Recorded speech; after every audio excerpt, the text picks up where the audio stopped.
Yesus sedang mengajar dan membentuk kehidupan diri kita dan kehidupan kita tentang hal ini, kerendahan hati.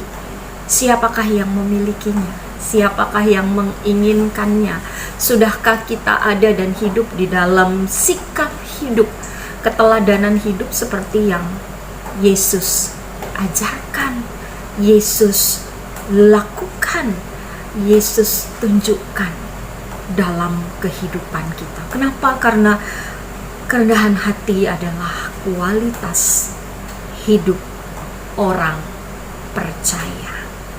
Yesus mengajar kita tentang kerendahan hati adalah sikap iman. Kerendahan hati adalah respon iman.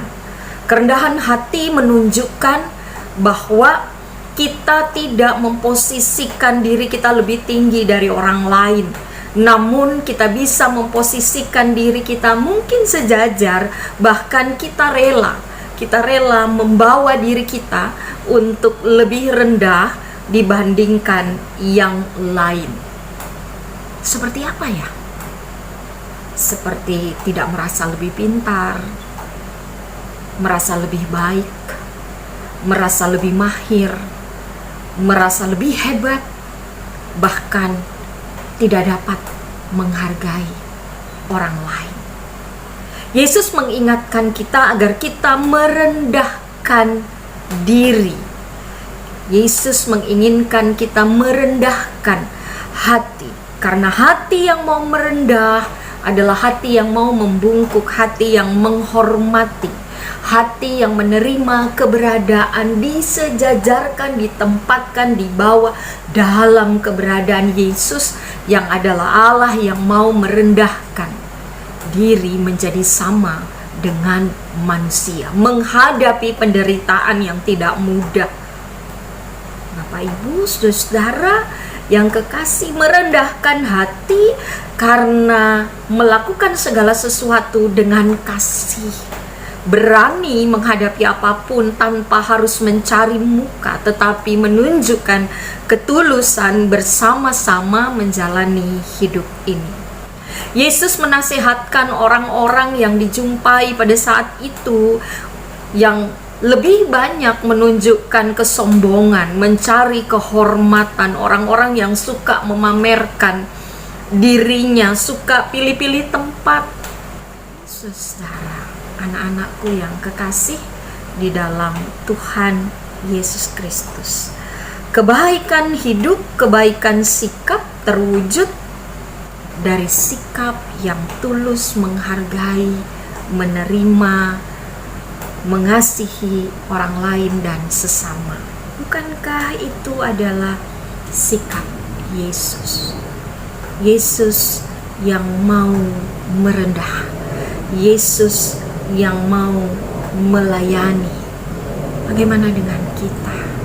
Ketika kondisi benar-benar diperhadapkan kepada kita untuk boleh ada bersama-sama dengan orang-orang lain yang begitu kita kasihi, begitu harus kita layani.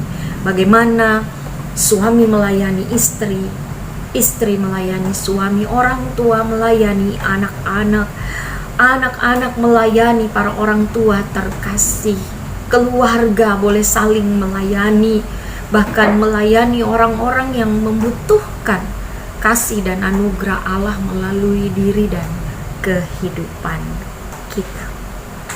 Sampai hari ini tidak ada seorang pun yang ingin memperoleh kedudukan yang rendah. Tidak ada seorang pun yang mau ditempatkan di tempat atau kedudukan yang rendah. Itu dunia. Besar, kecil, tua, muda, dalam setiap kondisi dan kenyataan hidup, semua ingin dikenal. Semua ingin memperoleh kedudukan yang tinggi. Semua ingin dihormati. Orang berlomba-lomba untuk memperoleh kedudukan, menjadi pembelajaran tentunya bagi kita. Bapak, Ibu, Saudara yang kekasih di dalam Tuhan Yesus Kristus, mendapatkan tempat terhormat, tentu semua kita mau menikmati. Ketika ada di tempat yang terhormat, tentu juga semua kita mau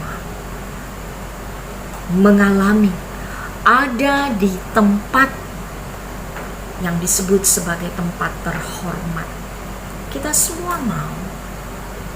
Tetapi yang terpenting adalah apakah ketika kita mengupayakan, apakah ketika kita menjalani hidup, apakah ketika kita sudah meraihnya, kita belajar di sana ada anugerah Allah yang besar yang memperkenankan dan memberikan kita tempat itu, anugerah itu, karunia itu, kesempatan itu, kebaikan itu.